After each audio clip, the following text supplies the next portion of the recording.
mig. I dag skal vi lære at lave sådan nogle her. Ud af balloner, mel, trakt og den her dunk. Vi skal lave den her.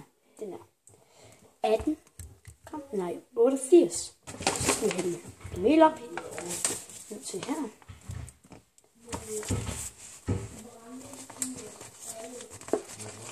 Helst gør det tæt gennemhullet. Jeg har lavet 2 store, men så jeg skal også lave 2 små. Så jeg pauser lige nu. Nå, men du skal altså regne ud først, hvad 3 balloner vejer og lige meget. 3 balloner vejer og hvad en helt færdig bold vejer, okay? Færdig bold vejer 85, 3 balloner vejer 3. Okay, så med 82. Jeg gør lige. Det er et år for meget. Så må vi hellere få lidt tilbage. Og imens så pause. Sådan, så har vi det, som vi skal bruge. Nu skal vi puste den første af ballonen op.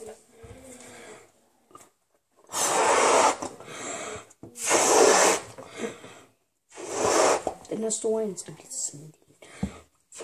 Og se, så drejer vi 3 gange rundt. 1, 2, 3. De er egentlig 4 gange.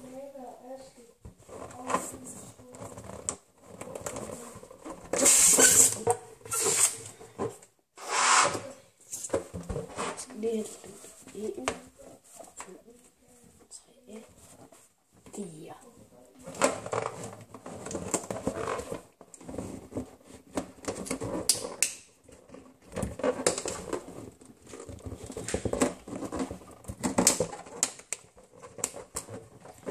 Og så går vi sådan her på hovedet. Og imens jeg gør det, så pause.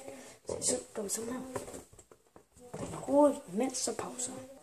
Sådan, så er flasken sammen, så har vi gjort det. Så skal vi til ballonen af igen.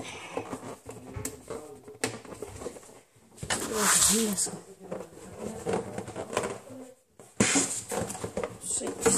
ser luften lige så stille ud.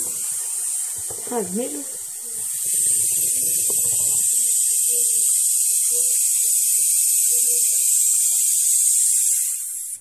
Og så sprøjter den helt ud med mel. Fuck. Og det sprøjter seriøst. Den er sådan cirka så stor. Og det sprøjter seriøst ud i starten.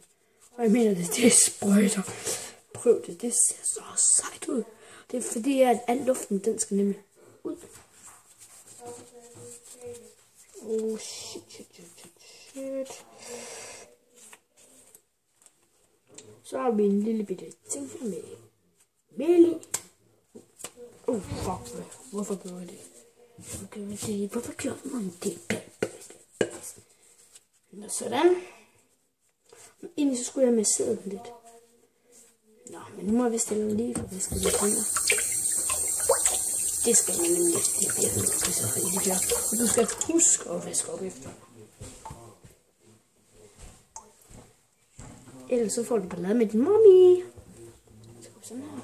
Og imens, så skal den tørres, og imens pauser jeg. Og så når den er blevet pudset meget fint, så skal vi klippe toppen af. Måske godt komme lidt mel. Men så står den heldigvis under en håndvask. Den skal lige tørres lidt mere, fordi der har hældt lidt mel ud. På grund af, så bliver det nemlig nemmere til det næste, vi skal gøre. Og det næste skal vi faktisk gøre 2. Så sætter vi lige hånden. Så er vi en meget fin lille bold. Det vi skal gøre med den meget fine lille bold, så det vi gør, det er, at vi tager det næste ballon. Klipper over. Nu kommer der det lidt svære, som ikke er lige til. Selvom det ser let ud, så er det svært. Trækker sådan her. Trækker vi ud. Så tager vi den her bold. Så det er en bold, baby. Så tager vi det, der snart skal blive til bolden. Så tager her, og så gør vi sådan her. ballonen ind over den anden ballon. Med mel.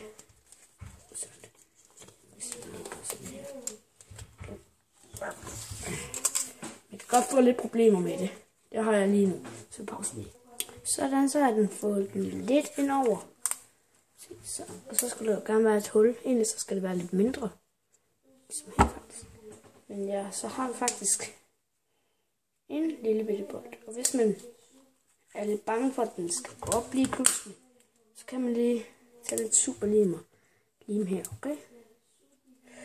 Så vi gør så. Der er lidt luft i, og det skal det ikke være. Sådan. Og så tager vi den her, den næste. Gør det samme. Klipser over. Sådan her. Det samme som før. Helst gerne over hullet.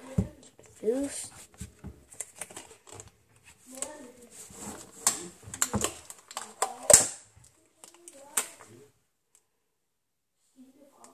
Så pauser jeg lige. Sådan. Og så har vi faktisk sådan en lille bold her.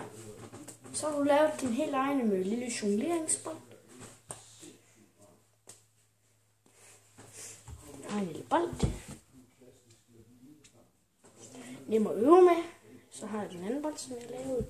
Og de er ufattelig gode at jonglere med. Jeg siger bare, at jeg er ikke så god til det endnu, men jeg ved det. Fordi min far, han har sagt, at de faktisk er pænt gode. Han har jo også været barn og mange interesser.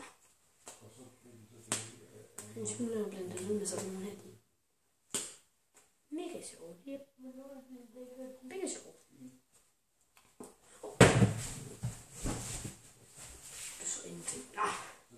Men hvis vi ser med ham, som jeg faktisk så det her, så skal jeg gå ind på The King of Randoms på YouTube, eller bare kingofrandoms.com. Så kan I se ham.